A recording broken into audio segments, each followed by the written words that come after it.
नमस्कार, मैं कृष्णानंद सिंह आप सभी का इस चैनल पर स्वागत करता हूं।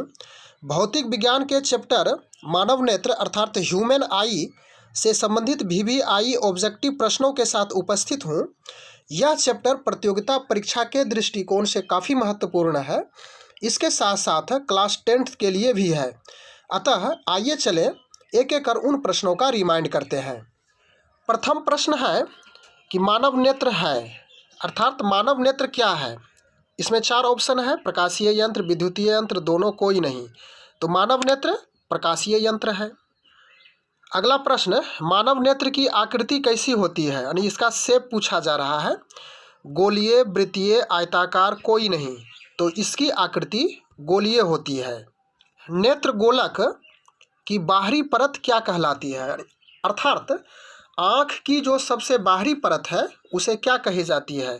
कॉर्निया, श्वेत पटल, दृष्टि पटल, नेत्र लेंस।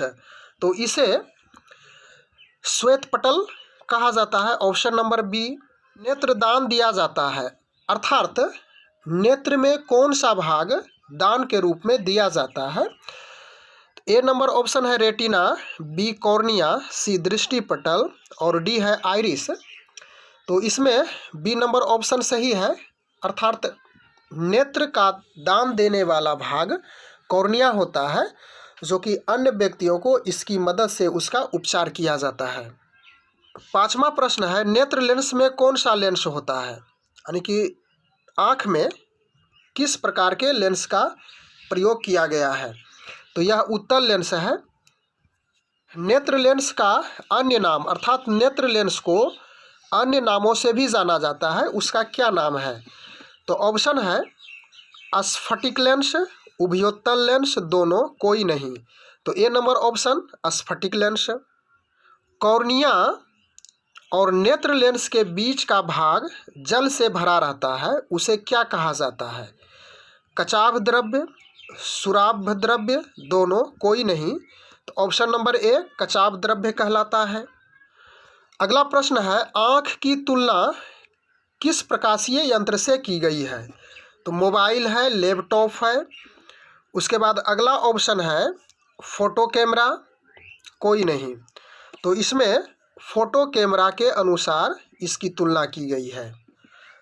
अगला प्रश्न, आँख में जाने वाले प्रकाश का नियंत्रण होता है तो पुतली द्वारा, परितारिका द्वारा, आइरिस द्वारा, कॉर्निया द्वारा। तो आँख में जाने वाले प्रकाश का नियंत्रण परितारिका द्वारा होता है। अगला प्रश्न, आँख द्वारा प्रतिबिंब होता है, यानी पूछा जा रहा है कि आँख द्वारा जो प्रतिबिंब बनता है किस प्रकार का होता है। तो वास्तविक, काल्पनिक, दोनों, कोई नहीं। तो इससे हमेशा वास्तविक प्रतिबिंब प्राप्त होता है। प्रश्न, प्रतिबिंब वस्तु की अपेक्षा बड़ा या छोटा होता है, अर्थात आँख के रेटिना पर जो प्रतिबिंब प्राप्त होता है वह वस्तु की अपेक्षा क्या होता है, बड़ा, छोटा, दोनों या कोई नहीं। तो इसमें स्पष्ट है कि छोटा होता है। आँख के लेंस की फोकस दूरी स्वतः अर्थात अपने आप बदलना क्या कहलाती है। समंजन क्षमता, लेंस क्षमता, क्षमता, सभी। तो यह समंजन क्षमता कहलाती है। अगला प्रश्न, स्पष्ट दृष्टि अर्थात स्पष्ट दर्शन की न्यूनतम दूरी क्या है, अर्थात सबसे नज़दीक वह कौन सी दूरी है जहां तक हम साफ साफ देख सकते हैं। 24 सेंटीमीटर, 25 सेंटीमीटर, 26 सेंटीमीटर, 25.5 सेंटीमीटर। तो स्पष्ट दर्शन की न्यूनतम दूरी 25 सेंटीमीटर होती है, बी नंबर ऑप्शन। अगला प्रश्न, नेत्र का निकट बिंदु अर्थात नज़दीकी बिंदु क्या है। तो वही स्पष्ट दर्शन की न्यूनतम दूरी का ही प्रश्न है, तो 25 सेंटीमीटर ही होगा। नेत्र का दूर बिंदु है अर्थात आँख अधिक से अधिक कितनी दूरी तक देख सकता है। तो आँख के पास ऐसी क्षमता है कि वह अनंत दूरी तक देख सकता है।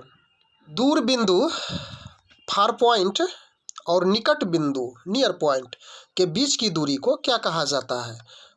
समंजन दूरी, दृष्टिपरास, समंजन क्षमता, स्पष्ट दृष्टि। तो इसमें दृष्टिपरास कहा जाता है, ऑप्शन नंबर बी।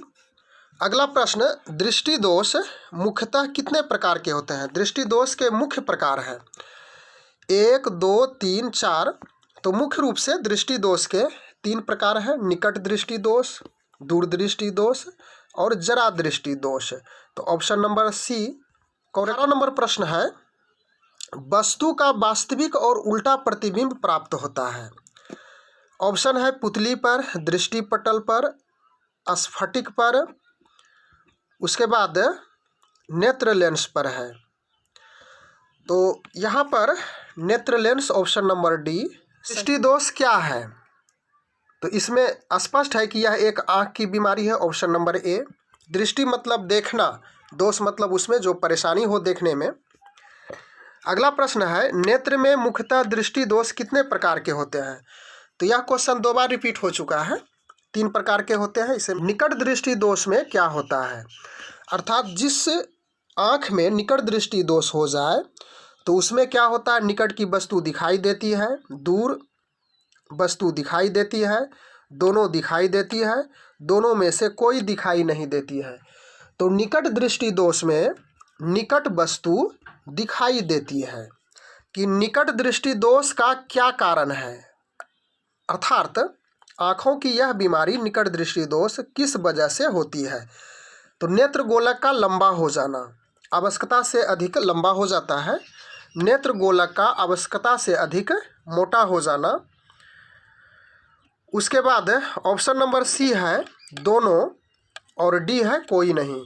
तो स्पष्ट है ए और बी दोनों सत्य है, अतः सी नंबर ऑप्शन करेक्ट है। नंबर प्रश्न, निकट दृष्टि दोष किस लेंस से उपचार किया जाता है? अर्थात निकट दृष्टि दोष के उपचार में कौन सा लेंस की आवश्यकता होती है? तो अवतल लेंस है, उत्तल लेंस, बायोफोकल लेंस और फोकल लेंस। तो इसमें अवतल लेंस की आवश्यकता होती है।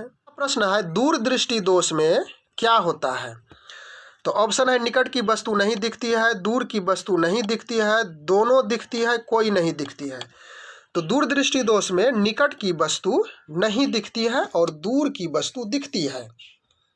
25 नंबर प्रश्न, दूर दृष्टि दोष का क्या कारण है? अर्थात यह दृष्टि दोष किस वजह से, किस कारण से होता है?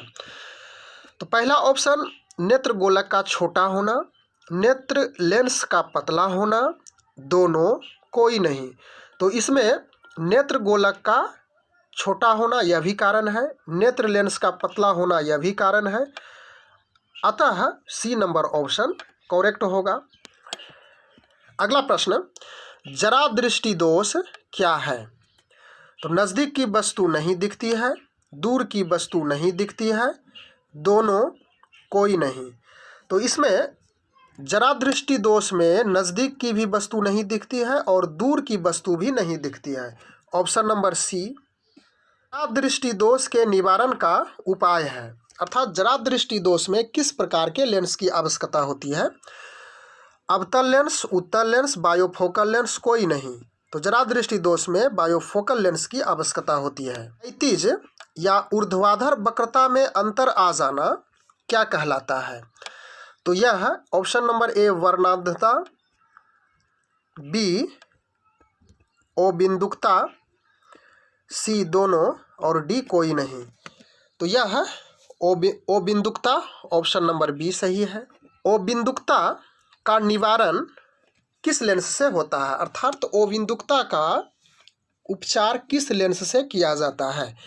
अवतल लेंस, उत्तल लेंस, फोकल लेंस, बेलनाकार लेंस। तो इसका उपचार, इसका निवारण बेलनाकार लेंस से होता है। वर्णांधता क्या है? Colour blindness. तो यह ऑप्शन नंबर ए है आँख की बीमारी, कान की बीमारी, मुंह की बीमारी, कोई नहीं। स्पष्ट है कि यह आँख की बीमारी है। बीमारी से ग्रसित व्यक्ति अर्थात वर्णांधता से ग्रसित व्यक्ति को कौन से रंग की पहचान नहीं होती है? तो यह हरे और लाल, काले और नीले। तो ऑप्शन नंबर ए ही सही है, हरे और लाल, यानी कि हरा और लाल उसे स्पष्ट रूप से नहीं दिख पाता है। अगला प्रश्न है, किसी वस्तु का प्रतिबिंब रेटिना पर 1/10 सेकंड तक रहता है, क्या कहलाता है? वर्णांधता, दृष्टि निर्बंध, दोनों, कोई नहीं। तो ऑप्शन नंबर बी दृष्टि निर्बद्ध कहा जाता है। शंकु आकार की कोशिका का क्या काम है? अर्थात आँख में दो प्रकार की कोशिकाएं पाई जाती है, शंकु और छड़। तो शंकु का क्या कार्य है? रंग पहचानना, प्रकाश पहचानना, दोनों या कोई नहीं? तो इसमें है ऑप्शन नंबर ए, शंकु रंग को पहचानने में मददगार होती है। 35 नंबर प्रश्न है, छड़ आकार की कोशिका का क्या कार्य है? तो रंग पहचानना, प्रकाश की तीव्रता के लिए, दोनों, कोई नहीं? तो अभी तुरंत देख चुके हैं हम लोग कि शंकु रंग पहचानती है, तो छड़ प्रकाश की तीव्रता के लिए है। ऑप्शन नंबर बी सही है।